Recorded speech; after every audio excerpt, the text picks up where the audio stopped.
Զինվորական ամուսնուց մնացած իրերը դասավորելիս Սուսաննան հազիվ է զսպում արդյունքները։ 6 տարվա կարոտը չի մարում, չի մեղմանում։ Արցախի պաշտպանության բանակի կապիտան Գագիկ Ալլահվերդյանի 24 տարվա զինվորական ծառայությունը այս փոքրիկ տուփում է մեդալների, հիշողությունների մեջ ամփոփված, մի կյանք նվիրված հայրենիքին։ 2020 թվականին Գագիկը տանն էր, երբ սկսվեց 44-օրյա պատերազմը։ Առանց երկմտելու հավաքեց պայուսակն ու շտապեց դիրքեր, պաշտպանելու տունը, ընտանիքը, հայրենիքը։ Հենց առավոտյան 7-ին առաջին կրակոցը երբ հնչեց, մեր ամուսինս վեր կացավ, ասաց կռվա սկսա, խոցը երկալ, վաստու падվա։ Շուշուտ հավաքվեց, մեծ տղայիս կանչեց, ասեց լավ կնայես, ես հիշում եմ դուրս գալուց ասացի եթե էվակուացիա լինի գնամ, ասաց կգնաս ու գնաց։ Դրանից հետո մենք այլևս իրան չենք տեսել։ Երջանիկ ընտանիքի վերջին օրերը լավ է հիշում Սուսաննան։ Արցախում իրենց տունն էին կառուցում, քարը քարին դնելով։ Կործանարար պատերազմի նախաշեմին վերջին խաղաղ շունչներ, վերջին խաղաղ օրերը։ Սեպտեմբերի 23-ին մեր ամուսնության 20 տարիներ, տենց մեր Բաքու ծառի տակ մի թեթև թեյախմություն, սենց ասեմ, մի թեթև նշել ենք բան, այդ օրն ավելի շատ տպավորվել, իսկ 26-ը էլի հիշում եմ, որ մենք տուն էինք սարքում, այդ տան գործերով էր, սենց այդ պահն եմ հիշում, ինքը սենց այդ պատը շարում էր, ես էլ կանած թեյ տանում։ Սեպտեմբերի 28-ին Սուսաննան դստեր և կրտսեր որդու հետ տեղափոխվեց Հայաստան, ամուսնու հետ հեռախոսով էին խոսում, կապը դեռ կար։ Շուշիի պաշտպանության ժամանակ նոյեմբերի 7-ին զոհվեց պաշտպանության բանակի կապիտան Գագիկ Ալլահվերդյանը։ Մի քանի օր չէինք ուզում հավատալ, չէինք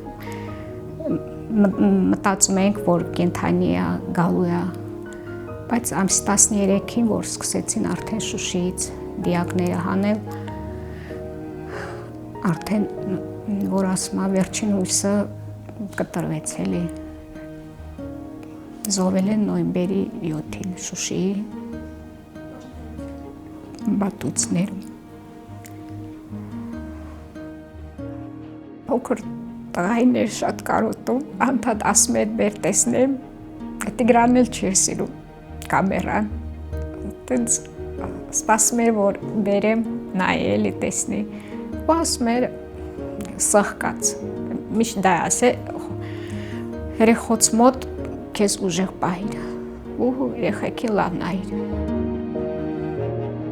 Գագիկի վերջին խոսքերն ընտանիքի համար դարձան պատգամ ապրելու և ուժեղ լինելու։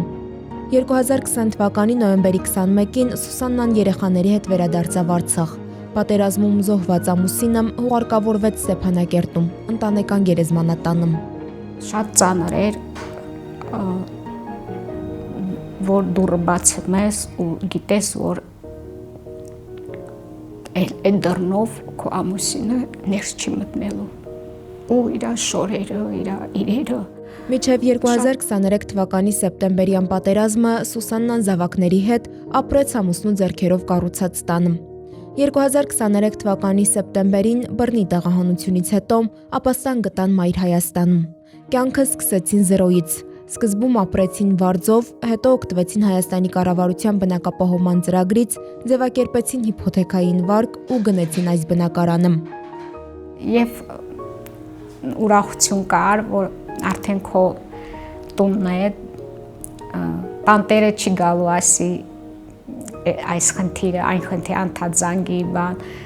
բայց լիարժեք չէ էլի այդ ուրախությունը ինչ որ չափով, քանի որ կիսատ է ընտանիքը։ Հայորդի բարեգործական հիմնադրամը զոհված հայորդու ընտանիքի կողքին էր առաջին իսկ պահից ապրեցնելու, աջակցելու։ Այս ընտանիքը մշտապես զգացել է հոգատար հայրենակիցների ջերմ վերաբերմունքը։ Հայորդին շատ մեծ օգնություն է ցուցաբերել, թե նյութական, այսպես ասած, կահույքի տեսքով, բայց առավել շատ հոգեբանական աջակցություն։ 2024 թվականի մարտից Տիգրանը սկսել է հաճախել հայորդի կենտրոն ու այդ օրվանից ընկեր Վաչեի օգնությունը, այսպես ասած, անգնահատելի է։ Հիմնադրամի կառուցելով հայրենի օջախներ ծրագրի շրջանակում ընտանիքը կարողացել է կահավորել նոր տունը։ Մարտիկ Եգինյանի ընտանիքի նվիրատվության շնորհիվ տունը լցվել է ոչ միայն կահույքով, այլև անսահման ջերմությամբ։ Տիգրանը, Անին, Արմանը գիտեն, որ գնահատվում է իրենց հայրիկի սխրանքը։ Գնել ենք բազմոց բազկաթոռը, սեղան աթոռներով, նաև ննջասենյակն են լրիվությամբ կահավորել, ինչի համար շատ շնորհակալ եմ եւ բարերարներին եւ հայորդի հիմնադրամին, քանի որ օգնում է բազմաթիվ ընտանիքների ու կարևորը այն զգացողությունն է, որ դու մենակ չես ու այս մեր երեխաների հայրերի արածը իսկապես գնահատվում է, նրանց սխրանքը գնահատվում է։